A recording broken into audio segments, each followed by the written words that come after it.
Welcome back to Mock the Mock, where I take a look at someone else's mock draft and I'm mocking, giving you my views, thoughts, and opinions. And we got a good one today as we check out Mike Renner from PFF. He released a new mock draft post Super Bowl, and we're going to go ahead and take a look at that sucker today. But what's crack-a-lackin'? It's your boy Broshmo, just in case you did not know. So go ahead, become a bro and subscribe. Leave this video a thumbs up if you enjoy the content. As always, let me know what you think in the comments section below. Let's have that nice, beautiful football discourse. Quick shout out to Walk the Mock. It's a real-time live draft simulator where you're drafted against other people. My promo code is down below. Follow the link in the description. We do these Walk the Mock streams. I'm trying to do it a bit more frequently. We're going to have one tonight. So if you want to be there for that, not only be there, but take part in it, then check that out. But let's go ahead and get into this sucker as we start with pick one, and there's a trade. Oh boy, as we got the Colts trading up to one with the Bears to get Bryce Young. So I assume the Bears got very good value. We've talked this to death. The Bears, ideally, you probably want to stick within the first 4 picks to just have those really good chances of getting Will Anderson, Jalen Carter. So trade with the Colts does make sense. There's the Ryan Poles, Chris Ballard connection there, the Matt Eberflus connection. So all kinds of connections being made. The Colts, if they don't want to sit idly by and watch their quarterback get taken by the Texans, their division rivals, then go ahead and trade in front of them and get your guy. I think Bryce Young, for a lot of people, is the top quarterback in the draft. We'll see how he weighs out at the combine, because size is kind of the thing when it comes to him. Houston Texans, next one on the clock, and they go Will Levis here. Not only is a franchise quarterback required for any team to even think about making it through the AFC, facts. Blah, blah, blah, but that player also better be capable of high-end play. So, yeah, again, this is what we're talking about. Levis, a lot of people are going to look at the high-end tools, and they're gonna hopefully coach him and just help him out between the ears. And when it comes to those turnover-worthy plays, the decision-making in general. So, it's not going to surprise me if Will Levis goes top 10, top 7, top 5. Even top 2, it won't surprise me if someone trades up for, if the Colts take him at 1, if they trade up. It really won't. But the Texans, I think this pick is going to be a quarterback regardless, so they get Will Levis here. Arizona Cardinals, they're going to be the first team to strike on the best non-quarterback prospects in this class, being, of course, Will Anderson or Jalen Carter. They get Jalen Carter in this mock, and J.J. Watt's gone. This one makes sense. We don't really need to talk much about that, which means the Chicago Bears take Will Anderson and la-di-da. That's how the top 4 picks shake out. Is you got your top 2 non-quarterback prospects in Will Anderson, Jalen Carter. Then you have 2 quarterbacks come off the board. This is where I feel like the draft really starts at pick 5. It's like, how does the rest of this fall? So let's go ahead and check that out. By the way, Mike Renner just dropped his draft guide. Here's, I guess, a little ad for it. So if you got a PFF membership, go ahead, check that out. He puts out good work. I think they got over 100 some prospects in there too. All right, let's get going to Seattle as I go with Tyree Wilson. He's probably the most popular pick mocked right now for the Seahawks. A lot of people are hopping more on the Tyree Wilson, and we're starting to see Myles Murphy just kind of fall down these mock draft boards. That's kind of the thing right now. So Seahawks makes sense. You want to get better pass rushers, and you get a versatile body like Myles Murphy or Tyree Wilson, who has a ridiculous wingspan. 7-foot wingspan? That's insane. Who could play with his hand in the dirt, and you could still kind of rotate, have 3 pass rushers on the field. It still works very good in that facet. We got Devon Witherspoon going to the Detroit Lions. Is another popular. This is a popular corner spot. Where the first corner comes off the board, who knows? Detroit Lions is a very popular spot for the first corner to come off the board. In this case, it's Devon Witherspoon. You could make a case also for Christian Gonzalez. I think those are the top 2 corners in this class. Detroit, they need help in the secondary. All right, Las Vegas Raiders. I'm surprised this one's not Stroud, which now leads me to believe that the Panthers will end up with Stroud in this mock. But Raiders need help all over, or need help. Raiders need all the help that they can get along the offensive line at this point. I feel like this is still probably another quarterback spot.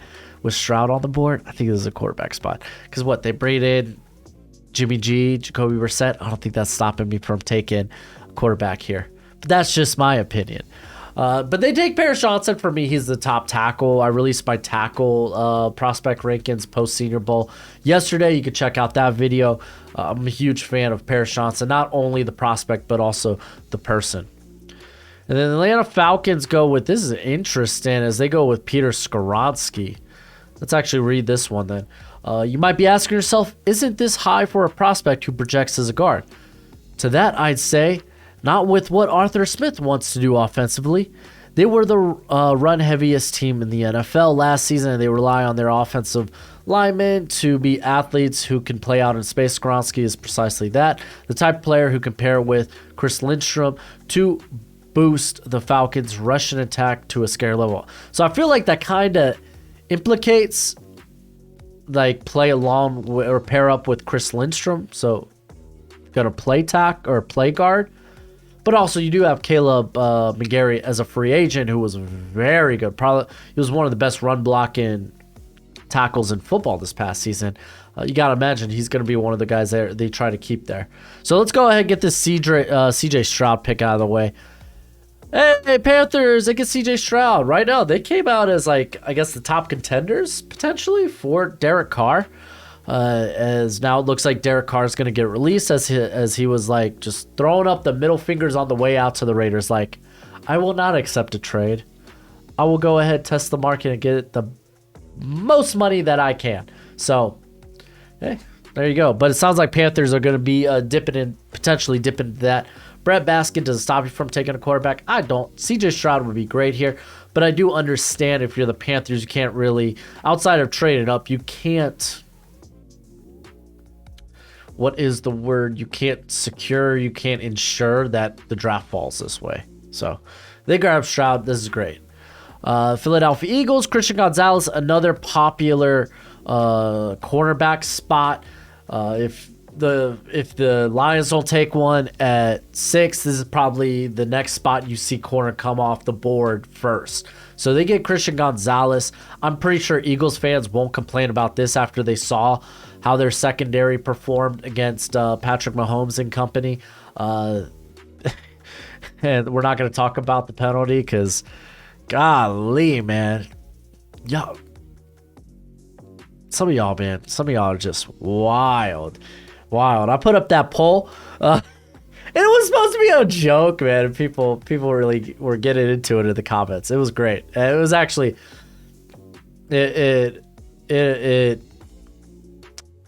it achieved what I wanted it to achieve. So I put up a poll. Who won the Super Bowl? And this was after the Super Bowl. Chiefs, Eagles, and then I put the refs. It was a picture of a ref throwing the flag. And I had the biggest kick out of that. And I'm pretty sure the refs won.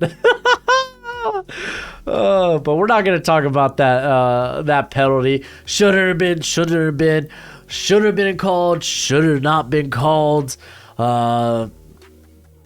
We won't get into that fiasco, but Christian Gonzalez going here I think does make a ton of sense.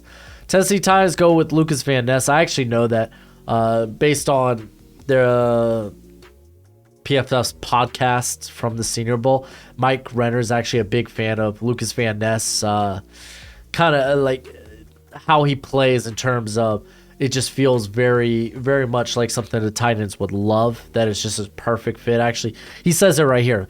Van Ness is a perfect fit. Is too perfect of a fit for the Titans to pass up on. Titans love to create havoc with their line via stunts, slants. Van Ness is a true havoc creator. So take it here. So it's like that sucks because if I'm the Texans, I think the Texans would. I think stinking D'Amico Ryan would love a guy like Lucas Van Ness. And I really think the Titans probably you'd be jumping to get like Broderick Jones here at this point, just seeing like guys like Peter Skoronski, Paris Johnson come off the board. Maybe you feel like you get one in the second round. I don't know. But Lucas Van Ness does go here because of he's a really good fit. The Houston Texans, they go with Quentin Johnson. The Texans got their quarterback at number 2. Now they're giving Levis a rangy weapon to haul in those slightly off-target passes that he's no stranger to. Oh, taking shots at the guy he picked number 2. That's hilarious. But no, I like this pick. For me, Quentin Johnson is the top guy. I think I haven't released 2. My receiver rankings come out at the end of the week. Spoiler, it's probably going to be Quentin Johnson, but you don't know that until you view the video. I will say, the wide receiver rankings I'm about to put out, though, I did not see them falling the way that it did, but I'm excited. But yeah, Quentin Johnson, I'm a big fan of Quentin Johnson. People kind of want to knock lack of physicality. I thought plenty of it was on display in 2021. So it's not that it's something we've never seen. It's just something we didn't quite see as much in 2022. Big fan of Johnston. All right, 13. This is the Jets, right? Unless he trades for Aaron Rodgers. Okay, no, he keeps it with the Jets, and it's Broderick Jones. So here comes Broderick Jones off the board. I do like the idea of the Jets just kind of trying to secure that offensive line, making sure that it performs up to par, up to snuff. Mekhi Becton coming off like just an injury-riddled rookie contract thus far outside of the rookie season. It sucks, but you don't know if he'll be able to, if he comes back and can play up to what you want as a starter. Maybe they really like Max Mitchell, so you don't necessarily have to move who is it? Elijah Vera Tucker to tackle, but you could or maybe you just keep him at guard. You got Lincoln Tomlinson. Hopefully they bring back Connor McGovern at center, and then you kind of feel a bit better about your offensive line there. The New England Patriots, love this pick. It's Brian Branch. It just feels like a natural fit for Bill Belichick in that defense. Miles Bryant was their leader in the slot in terms of snaps. Brian Branch, immediate upgrade over that. He is just a freaking Belichick type of guy. The Green Bay Packers take, this is kind of cool. It's Miles Murphy. I like this comp for Miles Murphy being Rashawn Gary, knowing that they might, can they pay Rashawn Gary? Well, if not, maybe take that sweet on Miles Murphy. But I mean, getting more pass rushers is always a good thing. It's very typically, I think if you're really gonna go deep on positions on defense, you want to go deep at corner because it's such a volatile position, and then edge because legitimately you can function with a phenomenal rotation of 3 really good pass rushers. So bringing Miles Murphy, who has a versatile body type, really helps with that. The Washington Commanders are going Brian Brazee. This is an interesting one instead of corner. And in part of this, he's talking about Deron Payne hitting free agency. I kind of peg him as getting hit with the franchise tag this season with the Commanders. But if he does go his separate ways with the squad, then yeah, that could be an option. Brian Brazee is a guy that's fallen in a lot of mock drafts.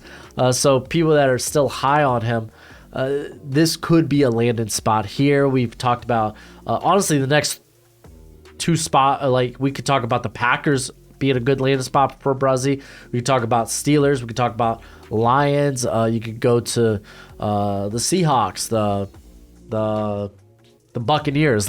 There's a lot of good spots in this mid to mid-late first round for him.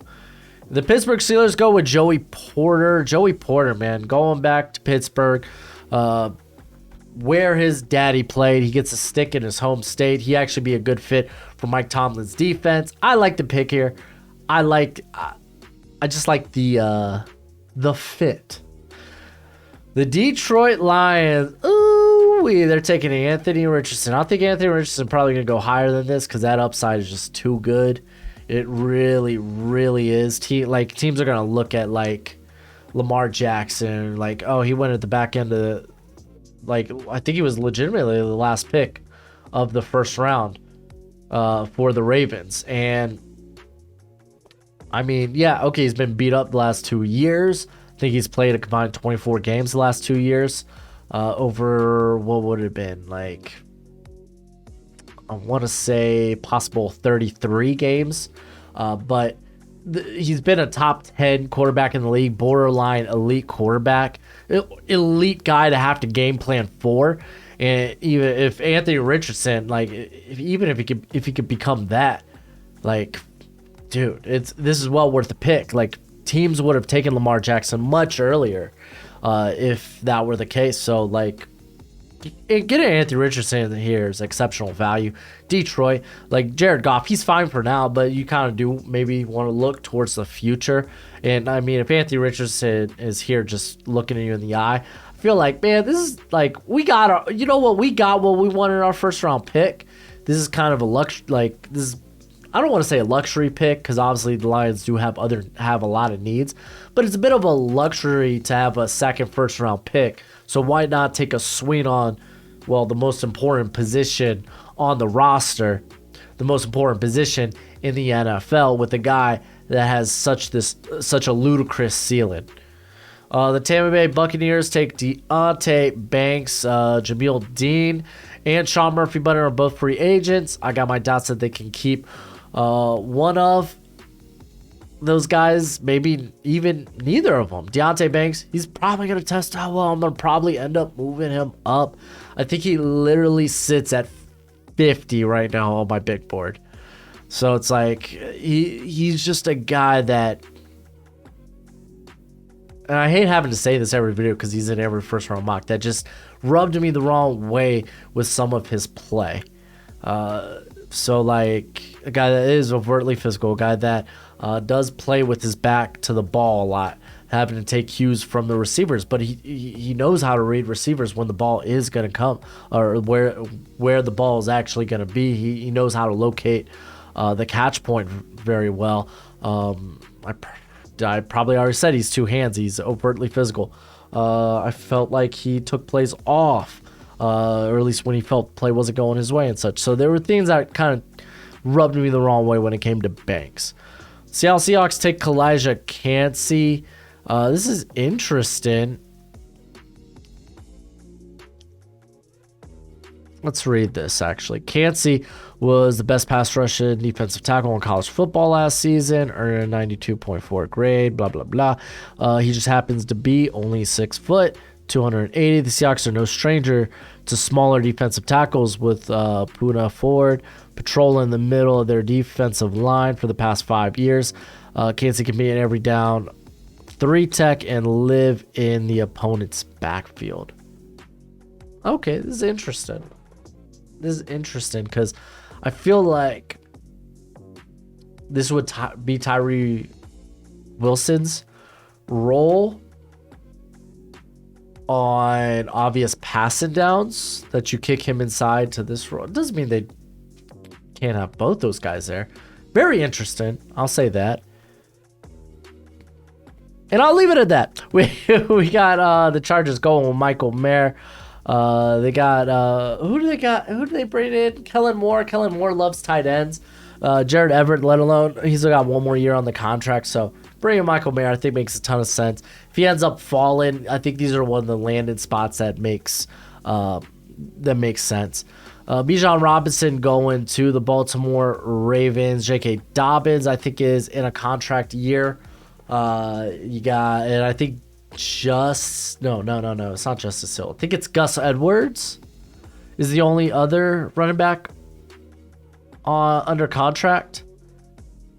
I believe that's correct. So Bijan, I'm not gonna lie to you, Bijan's upgrade over both those guys.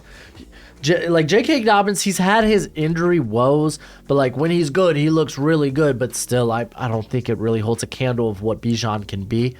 And like, is this the weapon Lamar wants? Is it the weapon that Lamar needs? Not necessarily, but if you think about how, at least word on the street when it comes to this draft. A lot of teams think that there's going to be great value at wide receiver on day 2, so wide receivers could get pushed down the board. So even picking in the 3rd round, because they don't have a 2nd round pick, they could still get a quality receiver there. So that's to make sense of this pick. So there you go. Minnesota Vikings take Jordan Addison. Ooh, pairing him up with Justin Jefferson. That is kind of mamma mia. Not only that, you get to essentially receiver block the team that knocked you out of the playoffs in the Giants. So yeah, I like this Jordan Addison pick. I think it's solid. I'm good with that. We got Dalton Kincaid going to Jacksonville Jaguars. I know Jags fans don't love tight end at this pick all the time, especially if it's not Michael Mayer. But Dalton Kincaid's good, man. He's a real good football player. I think one of, if not the best receiving tight end in this class. And he could cement that with how he tests out. This isn't wild. He's probably in my top 40. So it's not like he's necessarily out of range here. I think that's still well within his range, this pick. So I'm cool with it. Evan Ingram is a free agent. If they don't bring him back, they'll probably be looking to address that in the first 3 rounds, because the tight end class actually is pretty good in the first 3 rounds. Then the Giants, they go with Jackson Smith-Njigba, a guy that has all the game from the combine. You could move Wan'Dale Robinson to the outside. I think that's a-okay. Does it limit what he can do? Probably, but I mean, Jackson Smith-Njigba is also a guy that he can function on the outside. Just I don't think consistently. I think this is a cat that's going to be in the slot about 60 to 65% of the time, which means he's going to be playing outside 30% of the time. So then you could put Wan'Dale, you could maneuver these guys as such. So I don't think it's a bad pick. You want to get more receivers, and it just so happens that, okay, Jackson Smith-Njigba, he's the guy left on the board. I mean, you can make a case for Zay Flowers, but then at that point, it's like, oh man, all our receivers are short. But I think I'm fine with the Giants if they're like, you know what, screw it. I don't care. We need receiving talent. Just bring it on board. So I'm cool with that. Dallas Cowboys go Jalen Hyatt. I think this is very rich for my taste. I'm not big on Jalen Hyatt in the first round.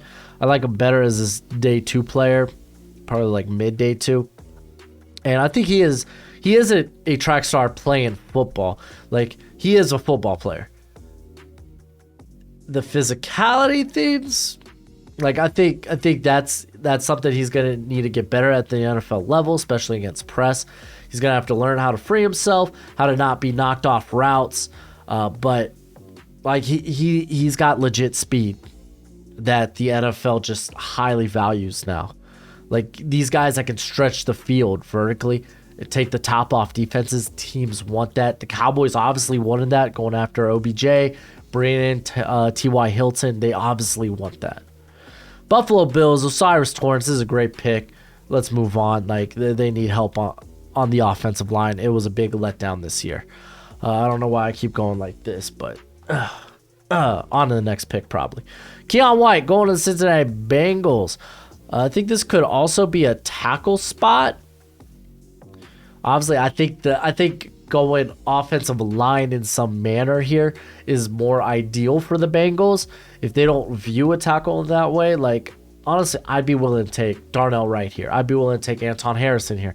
I'd be willing to take DeJuan Jones here. That's how, if I'm the Bengals, how desperate I am for tackle help. But Keion White, man, he's got a versatile body type. He's someone that Coach Lou, if he stays with the Bengals, obviously, could really maneuver along this defensive line. Remember, man, the Bengals are one of those defenses that show you so many different looks. They're good at so many different things, and it starts with the front 7 being able to with their alignment shifts and where guys can line up, the versatility in that. So Keion White would be a good addition here. White did garner a lot of attention coming into the Senior Bowl. Had a solid Senior Bowl. So him landed here, I don't think is a surprise. And then the Saints, they go Zay Flowers. So there's a good chance that Jarvis Landry and Michael Thomas will be wearing different uniforms. At this point, it's bare bones. Saints. It's a bare bones Saints receiving unit. Flowers would give New Orleans an electric duo with Chris Olave. You gotta throw Rashid Shaheed in there. Like the scary amount of speed that this team would have. You almost want to give Jameis Winston another shot out there. Just have him slinging the ball downfield 20 times a game would be a sight to behold. But the Saints go with the playmaker here with Flowers. I'm cool with that. I'm fine with it. The Philadelphia Eagles, they go Nolan Smith with the second pick. The Eagles are no stranger to add in juice to their defensive line. Smith brings just that. Becomes even more likely if soon-to-be 35-year-old Brandon Graham retires this offseason. Smith is undersized but explosive as can be. He plays with great leverage. He would assure the Eagles' third down package remains scary. And honestly, I think he's a guy that could probably play 3 downs. Like, he's a very good run defender in that regard. So, Nolan Smith going here, he's kind of like the lost prospect in this draft because he's not going to be able to participate in the offseason draft process because of the torn pec, which is unfortunate, but he would have probably tested out of this world. I think his measurements are going to be crucial, though. You want to ensure that he's got ideal length, especially if he's coming in undersized. Because like if you come in with subpar length and you're undersized, you're going to be looking to be. They're going to look. NFL teams are going to look to play you as an off-ball linebacker. That's just going to happen to be the case. So Nolan Smith, I like this pick here. And then the Kansas City Chiefs. Oh boy, Luke Musgrave. Look at that, 3 tight ends in another mock draft. Maybe the universe is telling us we might see 3 tight ends in the NFL draft. But Travis Kelce has proven to be ageless. But at some point, the 33-year-old future Hall of Famer or Hall of Fame tight end will slow down. Then he can pass the torch on to the most athletic tight end in this draft class. Even before that, though, add in the most athletic tight end in the draft class who can get vertical like a wide receiver. To be the Chiefs' 12 personnel package would be scary. So I get this idea of wanting to maybe look forward potentially at what is life after Travis Kelce for Mahomes. So getting a guy that can do that is key. Do you have to do that in the first round, though? I don't know. But Luke Musgrave, man, if he tests out exceptionally well, like, listen, stranger things have happened in the draft. But that's it for the video. Go ahead, let me know what you think in the comment section below. Let's have that nice, beautiful football discourse. And as always, until next time, you be easy, my friends. Later.